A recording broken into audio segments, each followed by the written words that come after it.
On the initial install, you will have to set the time and date. It uses a 24-hour clock. To get into that screen, you'll press the start button and power on at the same time.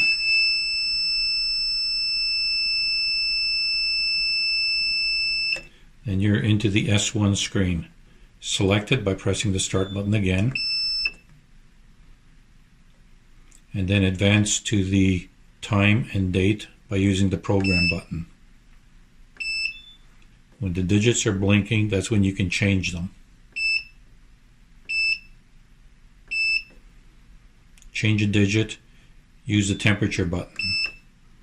It only goes up, so if you miss the digit, you have to go all the way around.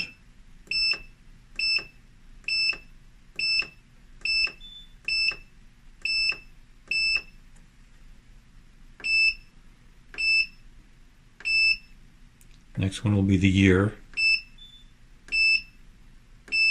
and then the month, and the date. To save it, press the start button and power off.